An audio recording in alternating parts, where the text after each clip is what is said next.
ce que je vais faire, je vais reprendre un peu ce que votre camarade a dit et on va continuer à construire notre cours. Alors, est-ce que vous voyez le partage d'écran? Trauf le partage d'écran? Oui, Oui, D'accord. oui, Alors, madame. rapidement, ce que nous avons vu jusqu'à présent, nous avons défini rapidement ce que la maintenance, un ensemble d'actions qui peuvent être techniques ou pas, qui visent ou bien à maintenir ou bien à rétablir un bien, parce qu'on parle de la maintenance industrielle, en état de bon fonctionnement. Les missions ou la fonction de la maintenance est principalement liée au volet technique, au volet environnemental et au volet sociétal. Et nous avons proposé la présentation des différentes fonctions en bureau méthode, planification, ordonnancement et exécution ou la fonction exécution ou mise en œuvre ou bien exécution, c'est pas grave. Et chaque fonction, elle a une qualification recommandée. Certaines fonctions nécessitent uniquement des compétences techniques, d'autres nécessitent des compétences techniques et managériales, d'autres nécessitent des compétences techniques et managériales avec des connaissances pour la gestion financière. Pour les types de maintenance, ça a été rappelé par votre camarade Maat, les principaux types. Correctif, une attitude Préventif, préventif, ou une petite définition systématique, de chaque. conditionnel. D'accord? Une petite définition de chaque type de maintenance. Correctif, c'est quoi? C'est une attitude passive qui consiste en quoi? Ça consiste en une intervention après défaillance dans un objectif de éliminer cette défaillance-là.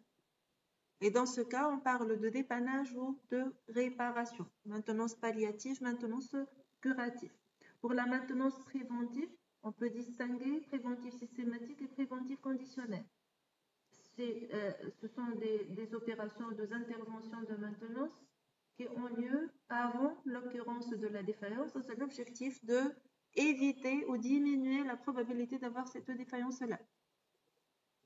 La maintenance systématique, elle est exécutée selon quoi? Hein?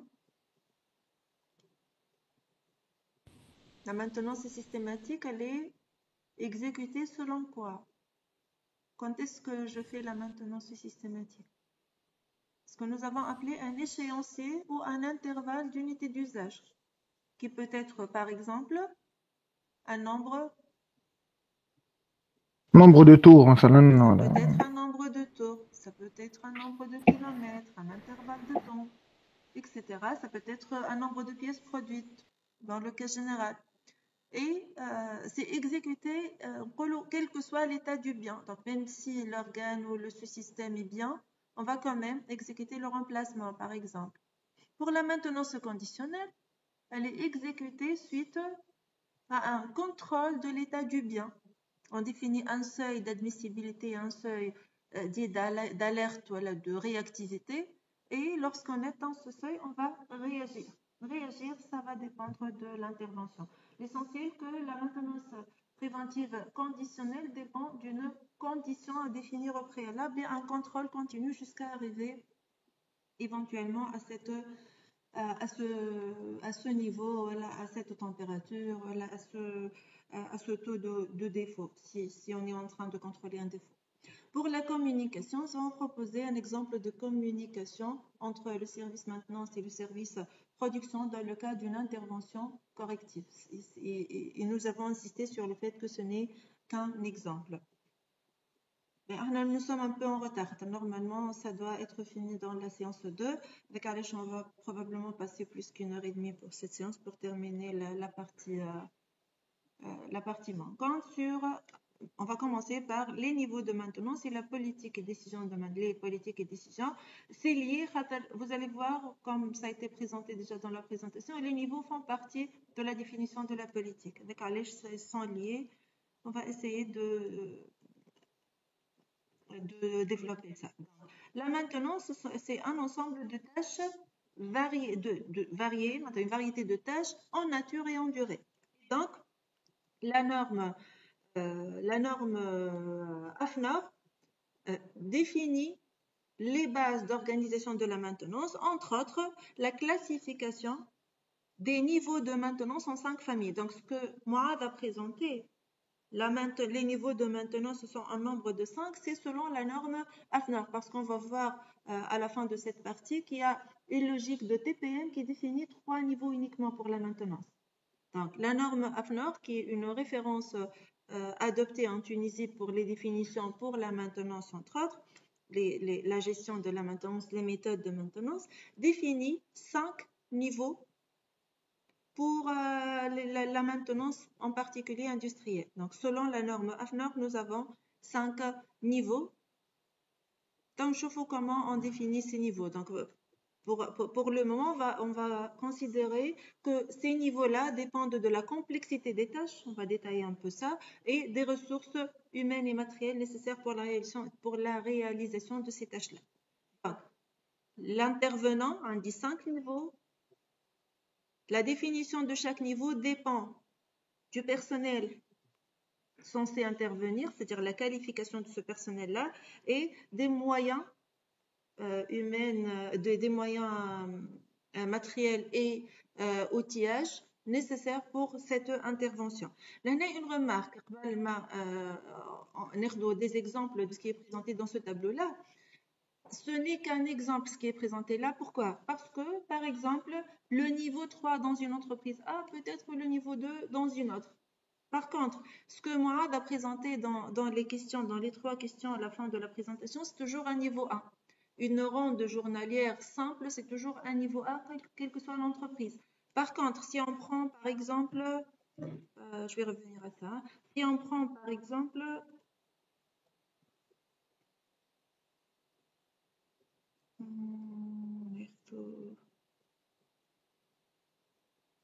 la révision d'un moteur dans une installation bien déterminée. Dans ces exemples que nous allons voir tout à l'heure, c'est le niveau 4. Peut-être pour une autre entreprise, ça sera considéré comme niveau 5. Voilà, inversement, le niveau 3. Ce qu'on va présenter ici, c'est un exemple commun pour plusieurs entreprises, mais ça peut être différent d'une entreprise à une autre. D'accord? Alors, on prend des exemples sur le niveau 3, par exemple. Le niveau 3 peut nécessiter un technicien spécialisé dans l'atelier de production ou de maintenance. Ça peut nécessiter un outillage spécifique ou alors un outillage prévu. Je peux avoir des mesures, un banc d'essai, un contrôle. Donc, si on a ces 2 conditions-là, on peut dire qu'on est au niveau 3. Pour l'exemple, c'était ici qui est l'exemple le plus commun qui m'a dit. Le niveau 1, c'est toujours un outillage léger sans outillage, un contrôle sans outillage et un exploitant sur place. C'est-à-dire quoi? Par exemple, un opérateur de production, s'il remarque qu'il y a un réglage à faire, il peut le faire sans attendre une intervention de l'agent de maintenance. Le niveau 5, ça nécessite une équipe et non pas une personne ou un technicien spécialisé.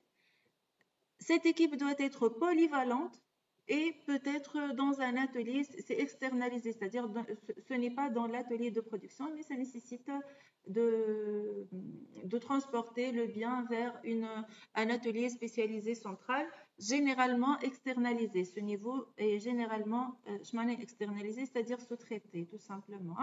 Et les moyens nécessaires sont proches de la fabrication. Ça a été mentionné dans la présentation. Donc, pour le niveau 1, sont des actions simples. Le mot simple dépend d'une entreprise à une autre. Je me compte des opérations assez complexes pour certains.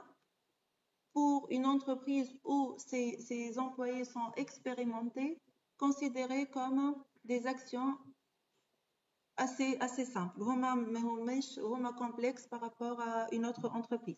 Donc, pour le niveau 1, 1 c'est le niveau le plus simple, 5 c'est le niveau le plus complexe.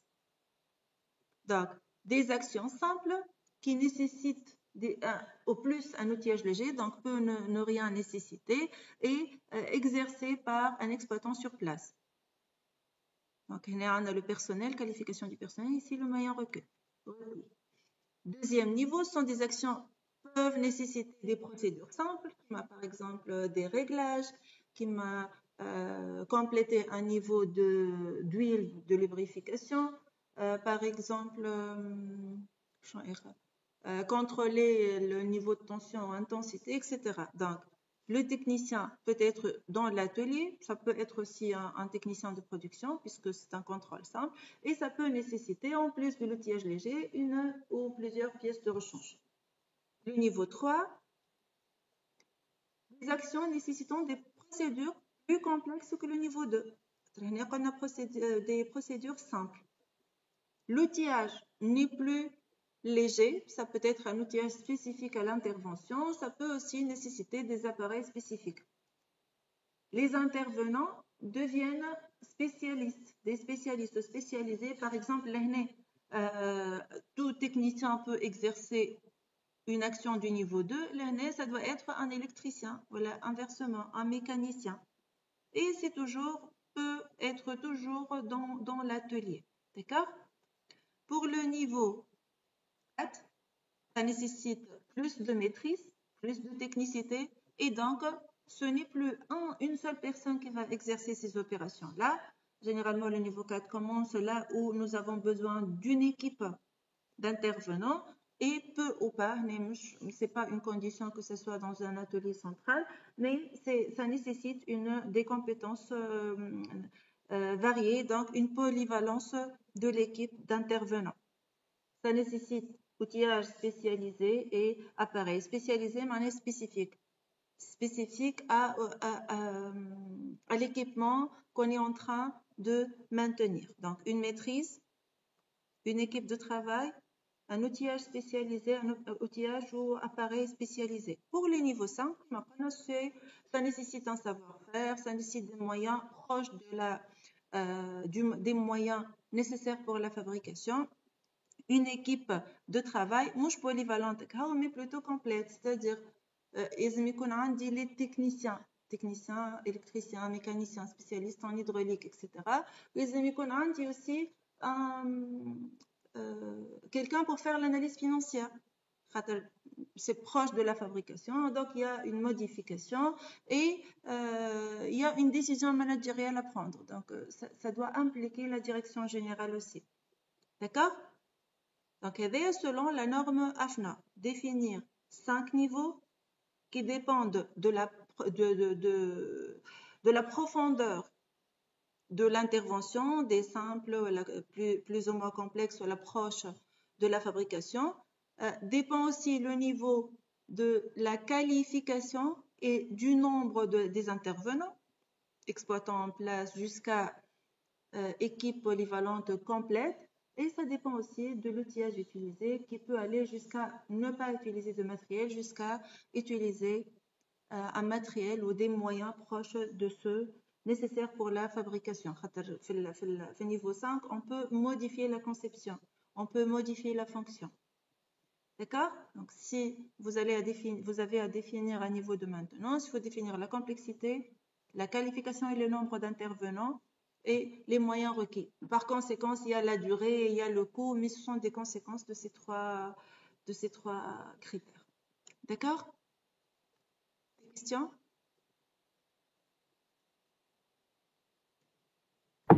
Ça va. Ça va. مالك. بربي ماني رزقتك في الميت، راني نحكي واحد. Merci. On a des exemples ici. Ça reste des exemples. Qu'est-ce qui n'est pas exemple? C'est toujours le cas que, par exemple, les réglages simples sont le niveau 1. Maintenant, je vais réglage simple, on va le niveau 5, par exemple. Maintenant, je vais reconstruction, on va le niveau 1. La reconstruction est toujours le niveau le plus poussé, 5 dans notre cas. Maintenant, je vais travaux importants dans le niveau 2. Et dépannage par échange standard peut, dans certaines entreprises, être le niveau 1. D'accord? Donc, vous pouvez prendre le temps de de lire quelques exemples d'opérations pour chaque niveau. Selon la norme AFNOR. Selon la logique TPM, Total Productive Maintenance, on va voir ça en détail lorsqu'on aura la partie sur la TPM. On a discuté un peu la TPM en classe. C'est une logique de maintenance, une philosophie de gestion des ateliers, que ce soit de maintenance ou de production. Dans la logique de TPM, on ne parle plus comme le point de vue classique de 5 niveaux, classique c'est l'AFNOR, de 5 niveaux, mais on parle plutôt de 3 niveaux. Et là, ce sera plus logique. Là. Si on veut regrouper les niveaux 1 et 2, le dépannage, ça sera toujours le niveau grand 1 de la TPM. Le niveau 3, ça reste les travaux de rénovation, reconstruction qui nécessitent des compétences assez particulières, assez poussées, une expérience, ça nécessite de l'investissement, ça nécessite un matériel proche de la production. Et les niveaux 3 et 4 sont fusionnés par le niveau grand 2. Actuellement, dans les entreprises, dans la majorité des entreprises, on parle de 3 niveaux de maintenance, des interventions simples, qui ne nécessitent pas des compétences très importantes pour l'intervenant, qui nécessitent un outillage standard, par exemple, et un niveau 3 de reconstruction. Pour le niveau 2, ça nécessite une équipe spécialisée, polyvalente et un outillage spécialisé pour le matériel dont on est en train de maintenir. Mais ça dépend d'une entreprise à une autre. La définition fine de ces niveaux-là. Ce qui est à retenir, selon la norme AFNOR, nous avons 5 niveaux. C'est un point de vue classique. Selon la norme TPM, nous avons 3 niveaux. Les niveaux 1 et 2 sont regroupés. Les niveaux 3 et 4 sont regroupés et on garde le niveau 5 pour les travaux de rénovation et reconstruction. Comment évaluer une intervention pour dire s'il s'agit d'un niveau 1, 2 ou 3, c'est par quoi? Je connais Fakarni. Madame Aoudena Souhail. Comment on définit les niveaux? Selon quels critères? On dit 3 critères. Je nomme les 3 critères. C'est La difficulté, voilà, la difficulté, la profondeur de l'intervention. Aïe. Aïe. La qualification de l'intervenant et l'outillage et pièces détachées utilisées. Voilà. Question sur les niveaux de maintenance? Non. D'accord. Pour les politiques et décisions, moi, on a 6 parties. Oui, ce sont 6 parties. Je vais répartir ça en 3 grandes parties. La première partie, c'est définir le parc matériel. Nous avons discuté le parc matériel. Comment on a défini le parc matériel? C'est tout simplement tout ce qui est sous la responsabilité du service maintenance. Ça peut être un matériel de production, un matériel périphérique à la production ou des bâtiments et des routes tels que, et on appelle ça l'infrastructure. Comment on fait? C'est clair, l'infrastructure c'est clair, ce sont les installations de chauffage, climatisation, d'éclairage, comme les routes, les bâtiments, etc. Comment on fait la différence entre matériel de production et matériel périphérique à la production? Comment on peut faire la différence entre ces deux familles de matériel?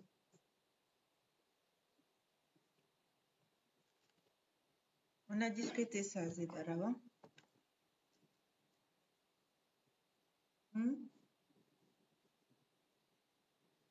Vous êtes là?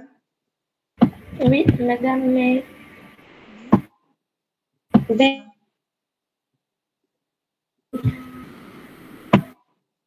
Selon fonction principale, madame. Selon la fonction principale.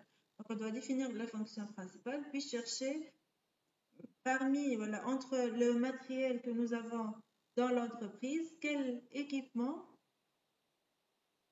crée de la valeur ajoutée sur une matière d'œuvre d'entrée pour avoir un produit fini et qui fait partie de la fonction principale. Est-ce que vous pouvez citer un exemple? Un exemple. pour faire la différence entre fonction principale et pour faire la différence entre matériel de production et matériel périphérique à la production. Moi, domaine le matjoubounish, c'est quelqu'un d'autre. S'il y a quelqu'un d'autre. Hein.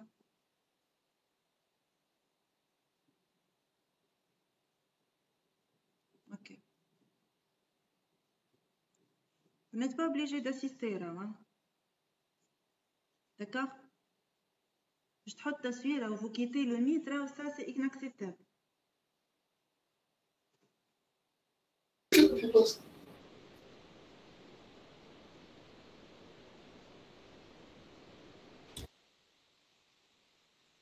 مادام انت والفونكسيون نتاع وين باش تخدم بها مثلا الماتريال معناها.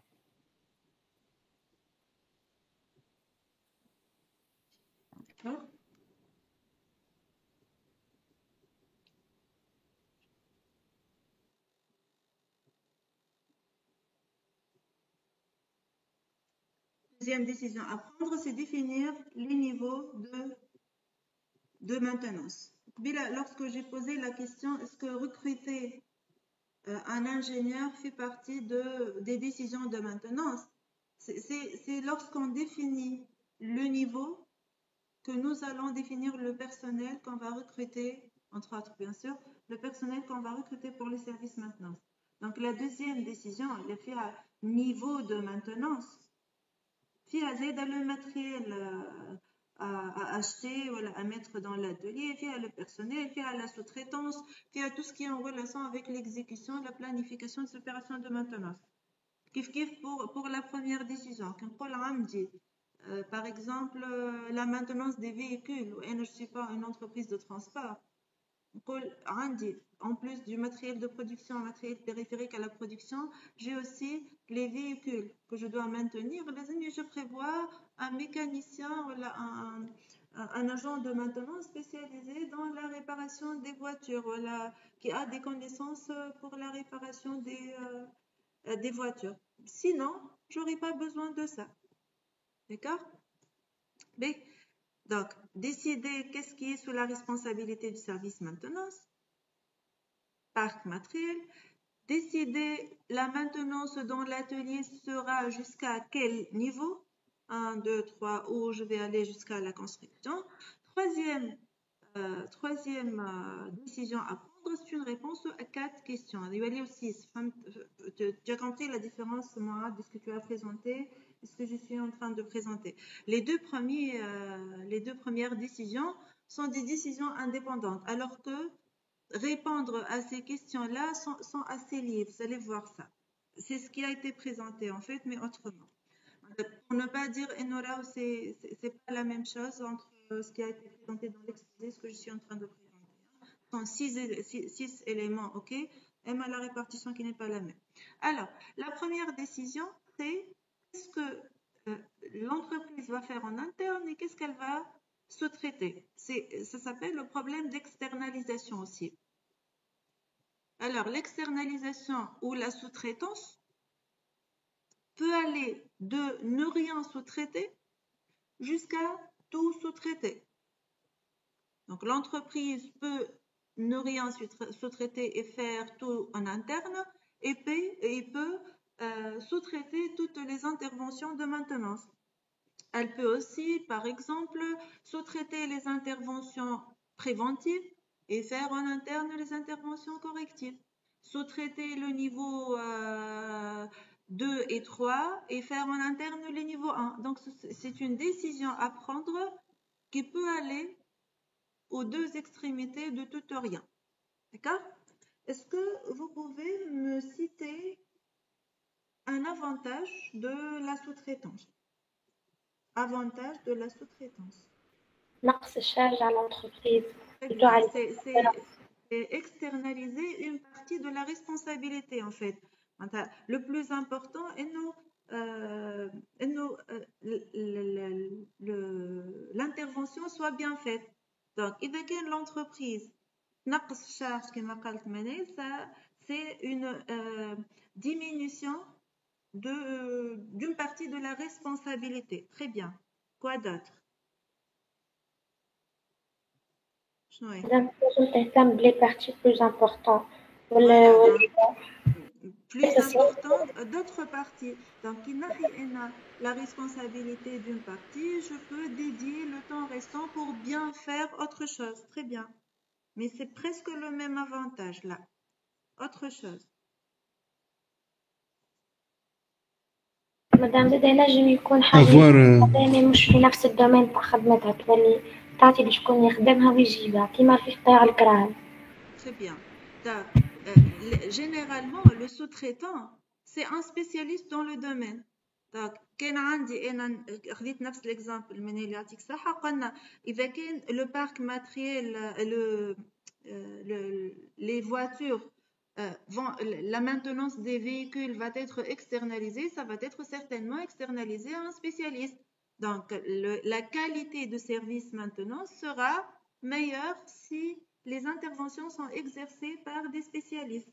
Très bien. Donc, fiabiliser les interventions, garantir la qualité des interventions. Très bien.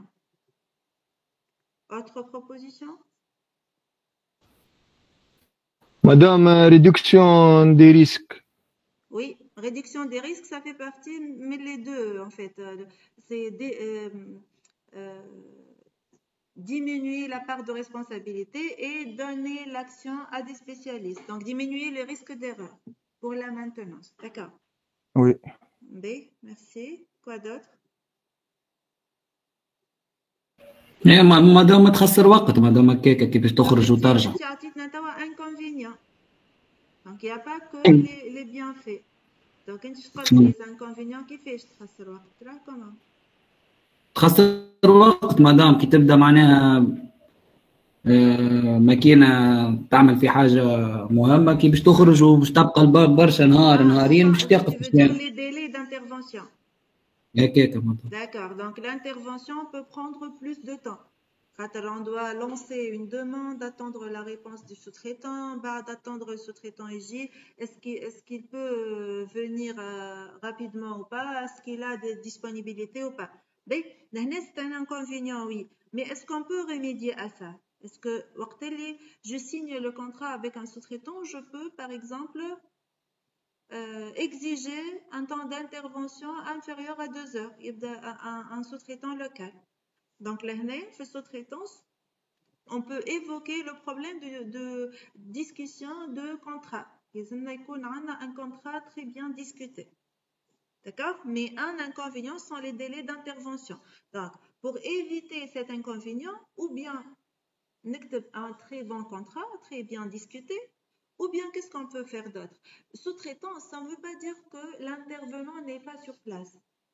Par exemple, généralement, la sécurité est sous-traitée, oui ou non?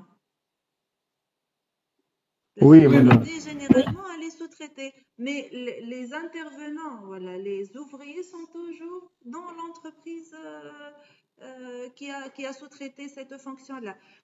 Maintenant, c'est la même chose. Le sous-traitant peut être toujours dans l'atelier. Donc, c'est la responsabilité des intervenants, des interventions qui est sous qui est allouée ou la donnée ou la laissée pour le sous-traitant. Mais les intervenants sont dans l'atelier en permanence. C'est le cas du groupe chimique, par exemple. Groupe chimique, les sous-traitants de maintenance toujours présents dans l'atelier. Le CPG, je pense aussi. D'accord? Donc, on dit un problème de délai d'intervention qui peut être évité, mais ça existe. Autre inconvénient de la sous-traitance. منجم البرودوي اللي انت عملته ما جاكش بالكاليتي اللي انت تحب عليها دونك ياثر لك على البرودكسيون تاعك. لهنا c'est un problème mais il a deux choix de sous-traitant خاطر كي تقول له انت je veux une intervention ترجع لي la machine avec une telle performance pour le contrat, il doit respecter ça. Donc la qualité de l'intervention doit être garantie. Par contre, qui قلت les productions, je m'attendais par exemple ناخذ l'exemple d'une intervention préventive systématique. Donc systématique, نقولوا mensuel.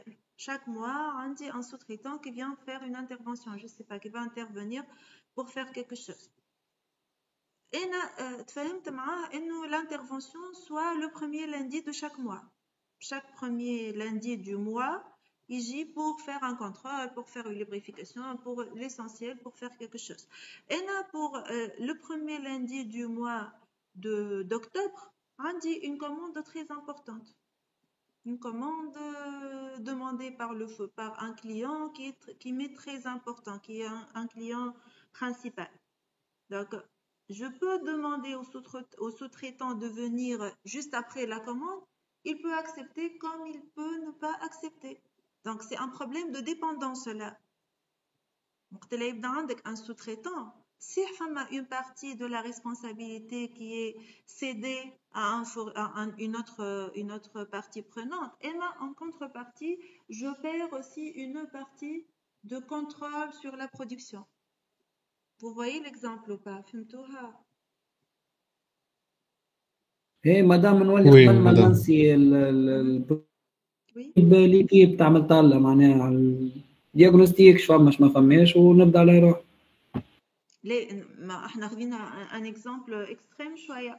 Donc l'intervention ne permet pas de continuer la production. Ça nécessite un arrêt d'1 heure ou 2 heures. Et j'ai besoin de cette heure-là pour répondre dans les délais aux clients. Enfin, l'exemple là, c'était un exemple assez pointu شوية. Donc, c'est pour souligner le problème de dépendance comme inconvénient de la sous-traitance. Mais vous n'avez pas évoqué, il y a le coût. Dans le cas général, le coût d'un contrat de sous-traitance dépasse le coût d'un maintenancier sur place qui a un salaire pour exécuter différentes tâches. Surtout parce que généralement, les interventions sous-traitées sont des interventions spécifiques qui nécessitent une compétence particulière. Donc, mouche dima, mais dans la majorité des cas, les contrats de sous-traitance sont assez chers. D'accord? Si on veut inverser maintenant pour proposer des avantages... Oui. Madame, en cas de défaillance par le sous-traitant, شكون qui va assumer défaillance par le sous-traitant. معناها مدام السوتريتون هو اللي معناها هو اللي يعمل الديفايونس. معناها جبته باش يصلح عمل ديفايونس. كونترا. شوفوا الكونترا. تبع الكونترا. خاطر s'il n'y a pas de contrat, c'est grave. Bon, tu sais, مش n'importe qui là, يكون un sous-traitant de maintenance. La madame, peut survenir, bien sûr. Mais là, c'est le contrat. إذا on peut résoudre les choses à l'amiable, ok. Sinon, كان يقول لك أنا ما عملتش, c'est le contrat. علاش قلنا la négociation de contrat, c'est très important pour la sous-traitance. D'accord. Si on veut maintenant, كنا نعطيو في les avantages et les inconvénients de la sous-traitance. Si on veut citer les avantages et les inconvénients de faire en interne, c'est-à-dire ne pas sous-traiter, on va inverser. Ce qui était avantage pour la sous-traitance sera inconvénient pour le faire en interne. C'est-à-dire, par exemple, avoir tout le contrôle sur le système, avoir un contrôle complet sur mon système. Je peux décider quand est-ce qu'arrêter, quand est-ce qu'intervenir pour la maintenance, quand est-ce que reporter un peu l'intervention. Donc, j'aurai une maîtrise complète. Je peux avoir des coûts plus faibles, disons. Je peux maîtriser mes coûts. L'intervention sera instantanée. Bon, dans des conditions... Oui, madame, تربح برشا وقت. وتربح برشا وقت. Dans le cas de la centralisation, enfin, un autre problème, on va y arriver tout à l'heure. Les inconvénients, c'est plus de responsabilité. Ça nécessite un recrutement de peut-être la formation des intervenants du service maintenance. Ils ont du travail, des tâches qui nécessitent une certaine polyvalence. Donc, ce qui était avantage pour la sous-traitance devient inconvénient pour le faire en interne et inversement. D'accord ? Ce sont des exemples des avantages et inconvénients de la sous-traitance ou l'externalisation et de faire en interne. D'accord? Deuxième décision, Ouais. est-ce qu'on va adopter une maintenance centralisée ou décentralisée? Par rapport à quoi centralisée ou décentralisée? C'est par rapport aux ressources. الكا معناها Hmm? بارابور الكا اللي عندنا ولا Bien sûr, voilà un atelier donné, une entreprise donnée. Donc, les centralisés ou non ou décentralisés, ce sont les ressources. Maintenant, quelles sont les ressources dont nous avons besoin? مادام قبلش تقصد بالمانتونونس سنتراليزي ou décentralisé. تابعني شوية, on va comprendre. احنا بيش حاجتنا comme ressources pour le service maintenance? Des techniciens ou des ingénieurs. Donc, la main d'œuvre, la main d'œuvre, des techniciens ou l'ingénieur ou l'ouvrier, quoi d'autre? Ou les outils. Des outillages, très bien, outils ou matériel d'intervention, c'est le حاجة. البوليتيك اللي باش يخدموا بها المانتونونس نتاعهم ولا ماهوش des ressources en fait. C'est comme Les outils. les outils قالتهم مني. Donc مازالت حاجة très importante. كاليفيكاسيون Donc main d'œuvre. Les pièces de rechange. حاجتنا des pièces de rechange, oui ou non? Oui. On peut avoir besoin, bien sûr, mais je dis, mais l'outillage, pas toujours, nous avons besoin de, pas dans toutes les situations, nous avons besoin des outillages. Alors, je nomme les ressources dans un service maintenant, c'est la main d'œuvre, l'outillage au matériel d'intervention et les pièces de rechange. Si je vais adopter une politique centralisée, imaginez que nous avons une entreprise qui a une usine à Tunis, ou une usine à Medellín, par exemple. D'accord? Si cette entreprise va adopter une politique de maintenance décentralisée, c'est-à-dire quoi, décentralisée? C'est-à-dire que dans l'usine de Tunis, elle va avoir toutes les ressources nécessaires pour l'intervention. Dans l'usine de Medellín, elle aura toutes les ressources nécessaires pour l'intervention. Donc, les deux fonctions maintenance, de point de vue ressources, seront totalement indépendantes. C'est une politique de maintenance décentralisée. Chaque atelier, voilà, chaque usine, voilà, chaque site a ses propres ressources de maintenance. Magasin de pièces de rechange, les intervenants de toutes les qualifications, les outils, tous les outils nécessaires pour l'intervention, etc. C'est décentralisé. Si, pour le même exemple de Tunis et Medellín, l'entreprise décide d'adopter une politique de maintenance centralisée. Par exemple, les ressources à Tunis, voilà à Medellín, voilà dans un même endroit. Donc, localisation au milieu entre Tunis et Medellín, par exemple. D'accord? Donc, centralisé, c'est-à-dire quoi? On dit un même service maintenance, voilà, les ressources pour la fonction maintenance sont communes pour les deux sites, dans l'exemple que nous avons cité. On est par exemple, on dit 4 employés, 4 intervenants en maintenance, on dit un magasin de rechange qui a un certain nombre de pièces de rechange, on dit 2 boîtes à outils, voilà, deux matériels spécialisés pour intervention bien particulière. D'accord? Donc, centraliser, les ressources sont partagées par plusieurs sites ou plusieurs ateliers. Décentraliser, chaque site ou chaque atelier a ses propres ressources. C'est indépendant à 100% de point de vue ressources, main-d'œuvre, matériel et pièces de rechange des autres sites d'une même entreprise ou des autres ateliers d'une même entreprise. Est-ce que c'est clair, l'année? La différence entre centralisé et décentralisé? D'accord, oui. Oui, madame. D'accord? Ben, maintenant, un archive centralisé ou la décentralisé? Kif. Il y a des avantages et des inconvénients pour toute décision. Si on prend, par exemple, oui, madame. Je crois que selon انتي ولا l'emplacement de l'entreprise, إذا كان deux entreprises قراب لبعضهم تولي centralisé وإذا كان بعض تولي décentralisé. C'est un paramètre pour la décision. تشوفوا في supply chain management une méthode de localisation des sites اسمها la barycentre, la méthode de barycentre مش la barycentre, la méthode de barycentre. La méthode de barycentre dans notre cas de maintenance centralisée حتى وكان عندي des sites qui sont loin l'un de l'autre يعطيني un point optimal barycentre pour un site qui a une position optimale par rapport à toutes les localisations l'autres. D'accord? Mais oui, et quand les sites sont trop loin les uns des autres, il vaut mieux adopter, dans des conditions bien données, adopter une maintenance décentralisée. C'est un des paramètres de choix. Très bien, Manek. Et là, il y a des méthodes pour, comme l'exemple de Tunis Medine, je peux avoir un atelier de maintenance, les ou fait Tunis ou les ou fait Medine, en fait. D'accord?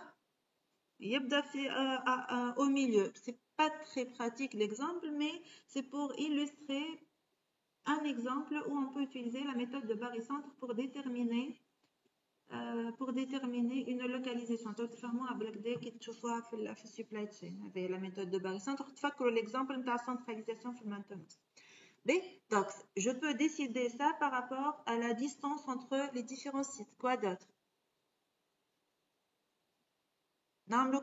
Pour la sous-traitance.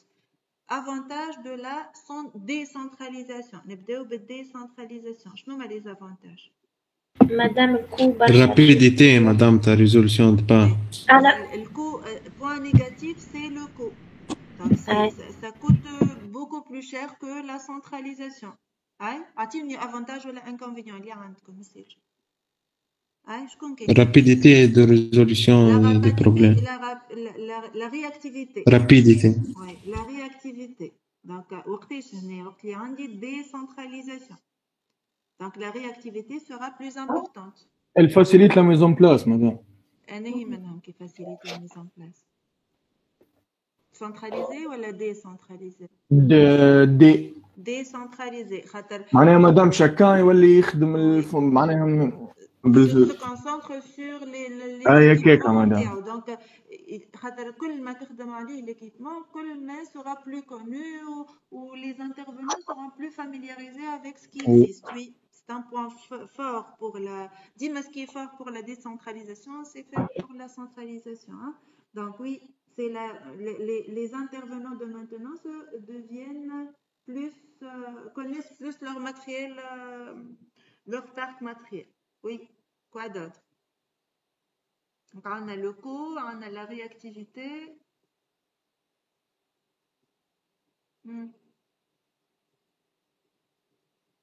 Un autre point, c'est la définition des priorités. Imaginez que nous avons 3 intervenants dans un atelier centralisé où on dit 4 demandes d'intervention. Donc, le bureau et méthode, il va décider le qui fait quoi. Donc, comme un ordre de priorité qui doit être mis, ou la définition de l'ordre de priorité n'est pas évident. C'est difficile de définir un ordre de priorité. Donc, si je vous pose la question, est-ce qu'il vaut mieux adopter une politique de maintenance centralisée ou décentralisée, on ne peut pas répondre directement. Il y a la distance. Par exemple, je veux avoir une maintenance décentralisée, mais je n'ai pas les ressources. Bon, إذا كان فما برشا فلوس maintenance décentralisée, ce sera plus utile. Comme قال Mohamed, le personnel sera plus spécialisé pour le parc matériel d'un même site, etc. Ce sera plus facile, mais le problème principal pour la décentralisation, c'est le coût. D'accord? حكينا قبيله على الرياكتيفيتي diminue في la décentralisation. C'est aussi la réactivité et ça nécessite un logistique de transport là. En plus, si on centralisé, j'ai diminué les coûts de mise en place des ressources nécessaires pour la maintenance, je dois prévoir une logistique de transport. D'accord? Donc, ce sont des décisions stratégiques de maintenance. C'est une définition de la politique et de la stratégie, politique ou stratégie. Donc, avec Alish, c'est une décision qui n'est pas du tout facile à prendre et la réponse à ces questions-là n'est pas évidente. Parfois, comme je décentraliser, mais je n'ai pas les moyens nécessaires. Voilà l'axe. Je centraliser, mais je n'ai pas les compétences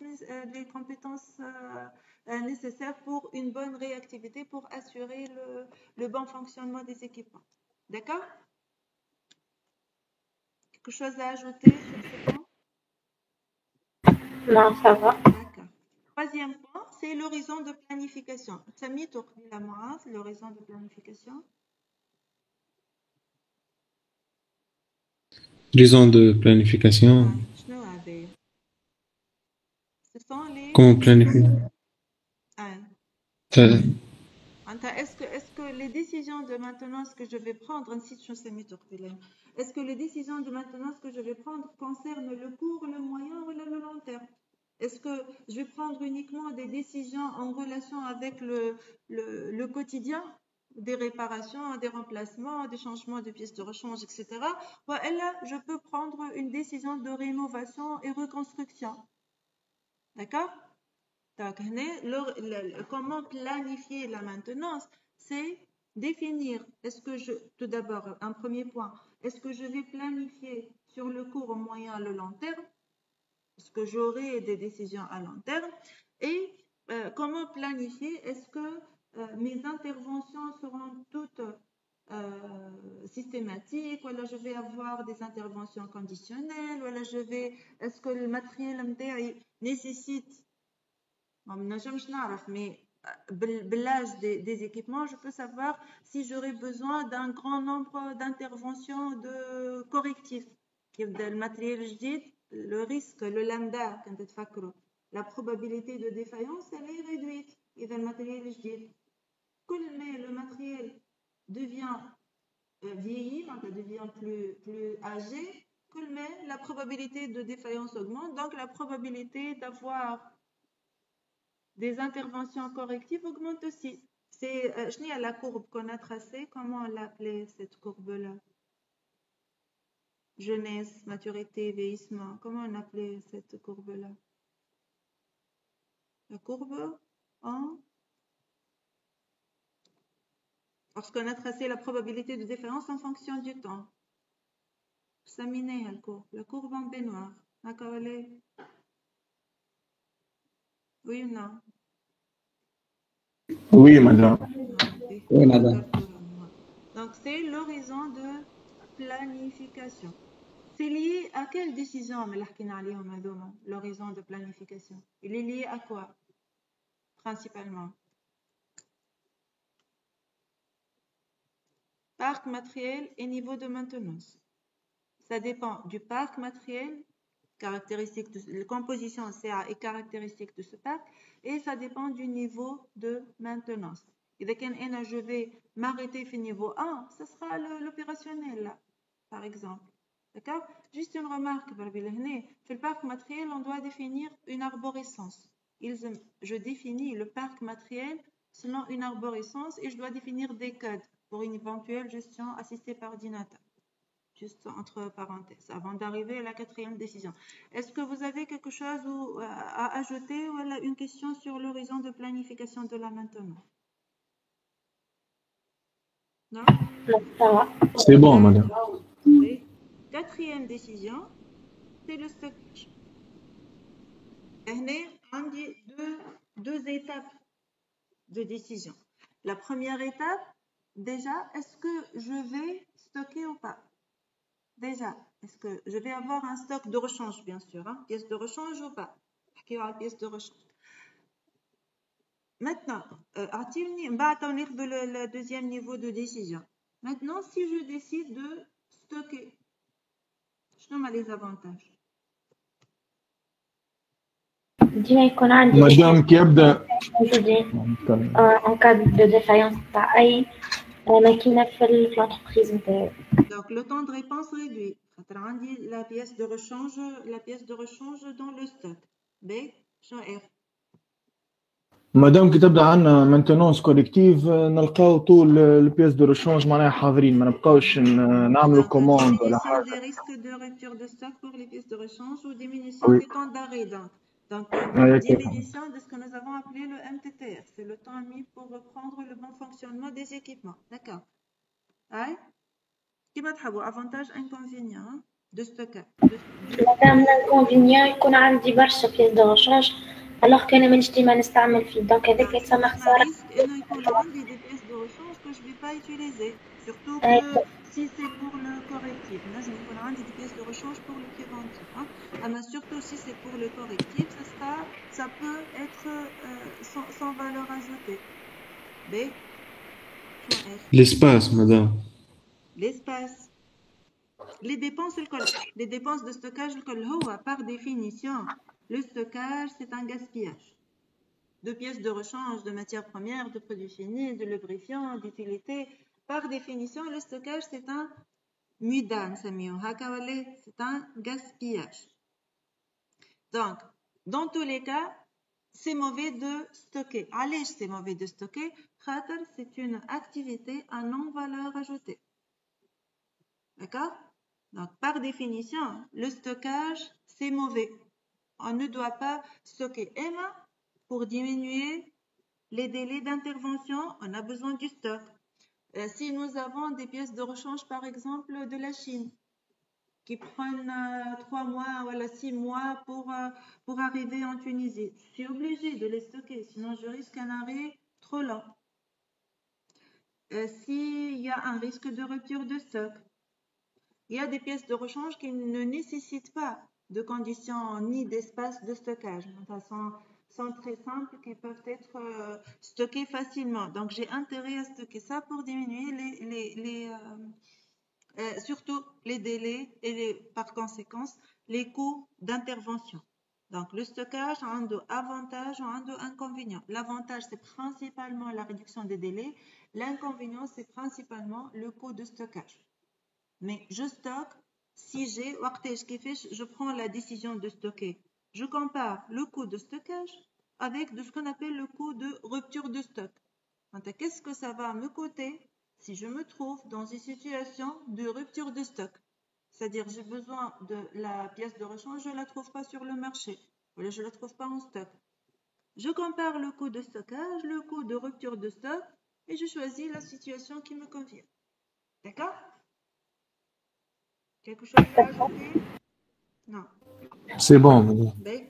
Maintenant, si je décide de stocker, il y a un autre niveau de décision. Si je décide de ne pas stocker, il y a autre chose à faire aussi. On commence par ne pas stocker. Si je décide de ne pas stocker, est-ce que je vais m'arrêter là? Risque, madame. Déjà, pas ma risque. Mais je dois travailler sur ce risque-là. Je dois, par exemple, préparer une liste des fournisseurs potentiels.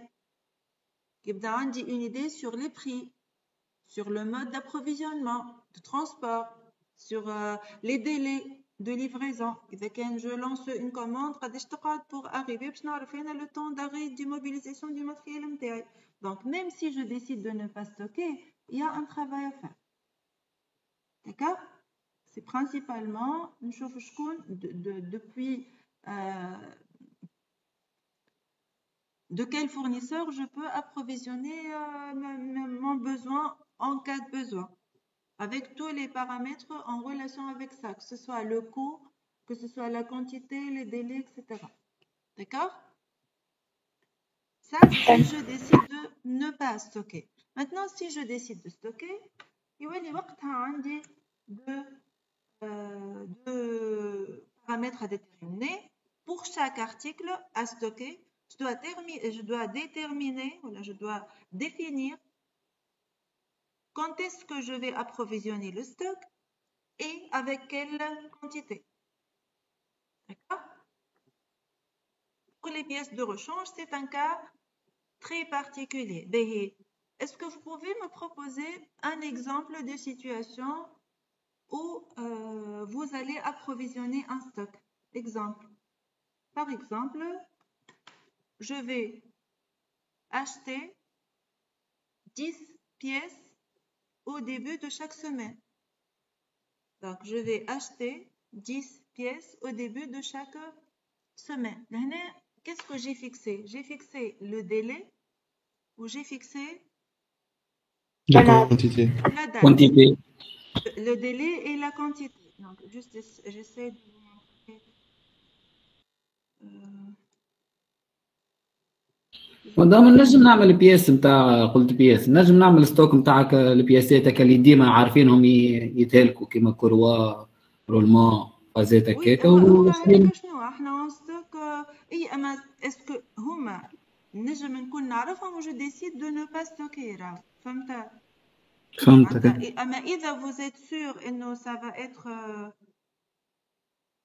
ça va être utilisé oui on doit stocker اما est-ce qu'on peut stocker ou pas فهمت معناتها احنا on est en train de discuter ولا de choisir entre le coût de stockage ou le coût de rupture de stock.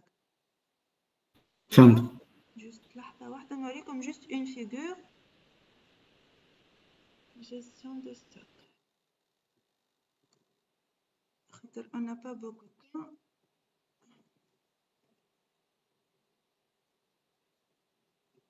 Voilà. Lorsque je vous rappelle, nous avons décidé de stocker. D'accord? Maintenant, on va décider qu'est-ce qu'on va stocker.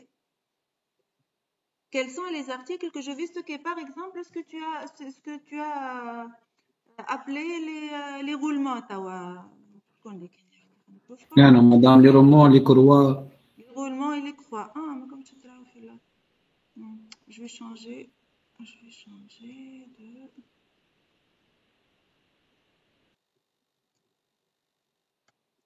Je vais changer de document. Hein. Alors, je vais vous montrer un exemple de stockage. Alors, si je décide de stocker, je dois décider qu'est-ce que je vais stocker. Une fois nous avons décidé quoi, pour chaque article, je dois définir quand est-ce que je vais approvisionner et en quelle quantité. D'accord? Donc, le combien, la quantité et le quand, les deux paramètres peuvent être fixes ou variables. Dépendamment, est-ce que ce paramètre-là est fixe ou variable, je vais définir ce qu'on appelle la politique d'approvisionnement, de gestion de flux. Pour fixe, ça s'appelle un planning de réapprovisionnement. C'est l'exemple que je vous ai cité tout à l'heure. Je vais approvisionner 10 pièces au début de chaque mois. D'accord? Ça, c'est une politique de réapprovisionnement avec quantité fixe et date fixe. D'accord? Exemple, par exemple, quantité fixe, date variable. Ça s'appelle le point de commande. Exemple. Quantité fixe, date variable. Exemple. Qui m'a chaque lundi 10 pièces. Un exemple. chaque mois 40 pièces. 60 jours 25 roulements. Qui نقولوا chaque 60 jours 5 roulements, حتى le compte il est fixe. خاطر قلت لي chaque 60 jours. هكا ولا؟ Oui. باهي عطيني شكون يعطيني. شنو الكستيون مدام بالضبط؟ عطيني un exemple de quantité fixe date variable. Exemple concret de quantité fixe date variable. لوبريفيون. كيفاش لوبريفيون ترى؟ أنا نستحقوا لوبريفيون ما نعرفوش أنا ديما نستحقوه ماهوش ديما ما عندوش دات معين. Par exemple, lorsqu'on consomme 5 litres de lubrifiant, voilà 50 litres de lubrifiant, j'achète 50, mais je ne sais pas quand. Donc l'approvisionnement, c'est toujours par quantité fixe, mais je ne sais pas quand est-ce qu'on va approvisionner ça. Vous voyez l'exemple? Lorsqu'on consomme 50 litres, on approvisionne. D'accord? Maintenant, un exemple, la politique. Quantité variable, date fixe maintenant. C'est là, Yavira.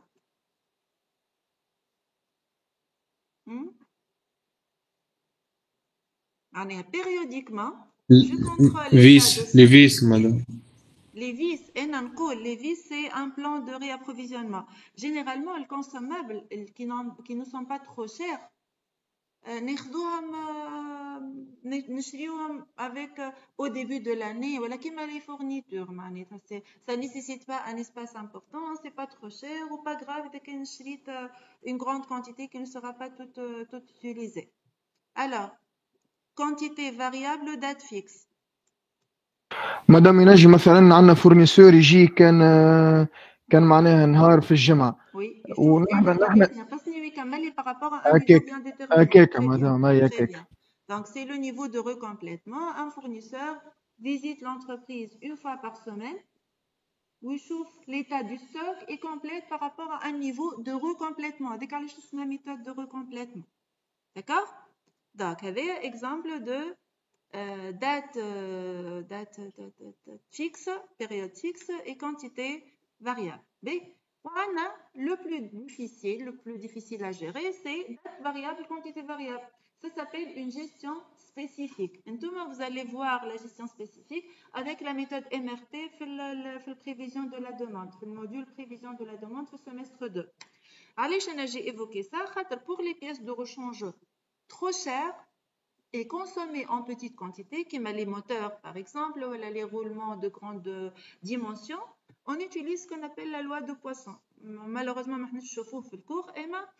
c'est la loi de Poisson, c'est une loi de probabilité appliquée pour la gestion des pièces de rechange chères. Si je vais acheter ces pièces de rechange, ça va me coûter cher. Et le coût de rupture de stock est cher aussi. Donc, le choix entre stocker ou ne pas stocker n'est pas facile. D'accord? On peut utiliser la loi de Poisson. Donc, si la date et la quantité sont variables, j'utilise une modélisation, j'utilise des méthodes spécifiques telles que l'MRP ou la loi de Poisson. L'MRP pour la gestion surtout des besoins nets, de la matière première pour la gestion de la production. La loi de Poisson, entre autres, elle est utilisée pour la gestion du stock des pièces de rechange trop chères et à coût de rupture de stock cher. D'accord? Juste une petite représentation de ce que nous étions en train de présenter. C'est date fixe, quantité fixe. Donc, la période, elle est fixe et la quantité, elle est fixe. Je consomme T à 2T. J'ai presque consommé, voilà, je sais que je vais consommer la même quantité, donc j'approvisionne toute la quantité. Quantité fixe et date variable.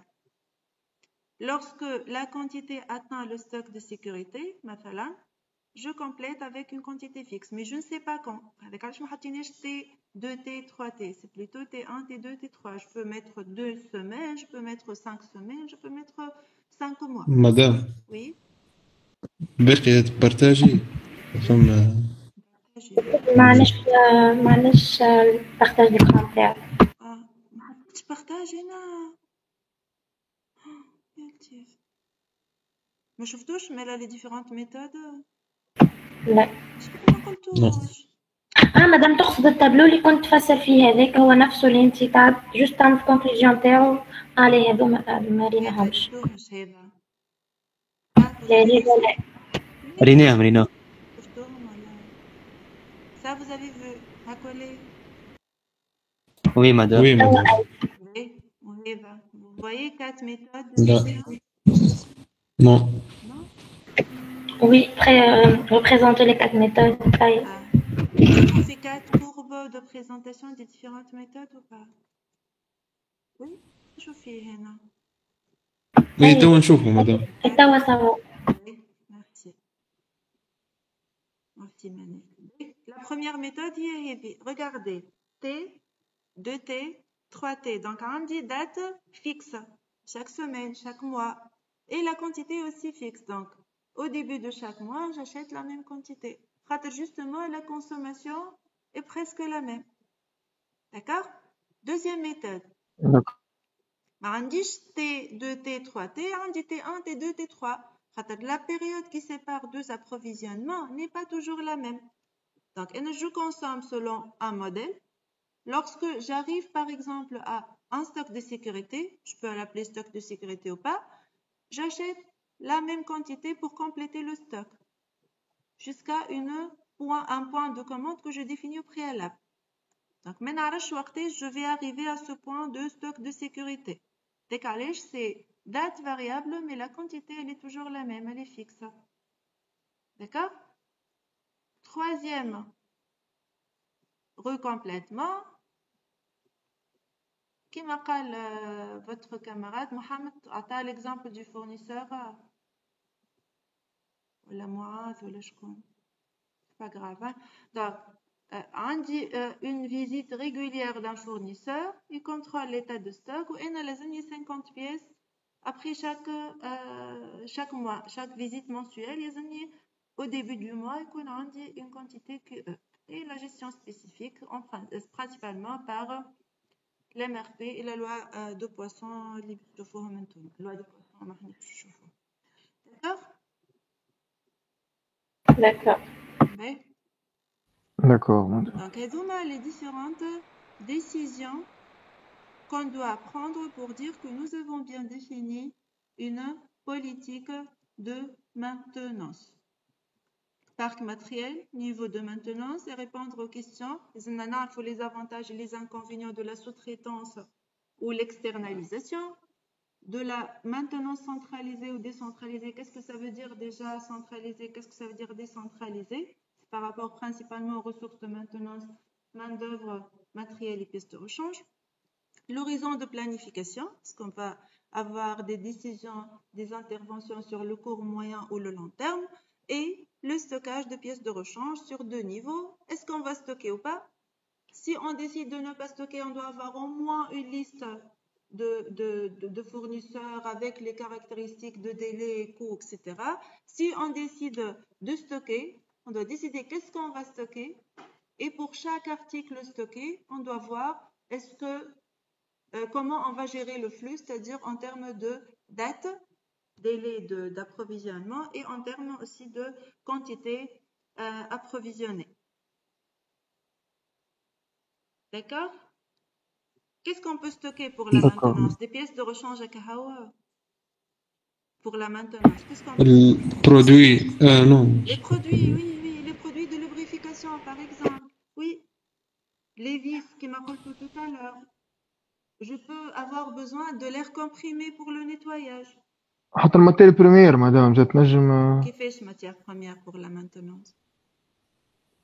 pour la maintenance Pour لا la لا maintenance, mais dans le cas général, اي oui, سي بون matière سي بون première, produit fini, bien sûr, dans le cas général. Mais pour la maintenance, juste أنا اللي تفكرت إنه فما حاجة اسمها des utilités. تعرفوها شنو هما les utilités à stocker؟ عندنا des pièces de rechange, عندنا matériel avec une autre remarque. ما نقولوش stocker un matériel de maintenance. Je نقول créer un stock. لازم يكون فما un flux, معناها فما renouvellement, فما un besoin qui se renouvelle. معناها ما نقولش أنا stocker une machine de production, c'est pas un stock avec. Le matériel de production ou de maintenance n'est pas un stock. Il faut faire attention à ça. Hein? Donc, le stock, c'est-à-dire il y a en continu une gestion de flux. معناها يوفى ونجددوا ونبدلوا ديما نشري من الفورنيسور. معناها ما تقولوليش حتى مرة ما نحبش نسمع stocker des moyens d'intervention pour la maintenance ou d'outillage de maintenance. D'accord? Avec un ماهوش stock. الstock ينجم يكون فيه كما قلنا pièces de rechange, فيه matériel de consommation, équipement de consommation, فيه les lubrifiants, فيه وينجم زاده يكون فيه ce qu'on appelle les utilités. Les utilités هما شكون يعرفهم شنو هما qu'est-ce qu'on appelle utilité؟ هما l'eau, l'air et l'électricité. ينجم يكون عندي un groupe électrogène pour stocker l'électricité. ينجم يكون عندي un stock d'eau هذاك واضح. وينجم يكون عندي air comprimé. عندي un besoin d'air comprimé. Bon, هنا يكون عندي compresseur, mais je peux aussi stocker de l'air comprimé. D'accord? D'accord. داكور قداش الوقت تو؟ ديجا 13. نكملوا la deuxième partie ولا نخليوها pour semaine prochaine? كيما تحب présentation, qu'est-ce que vous préférez? présenter. Hein. Madame, كي تهم نعملوا بريزونطاسيون توا ما يقلقش. نكملوا présentation, on avance dans le cours. مش نعمل présentation alors.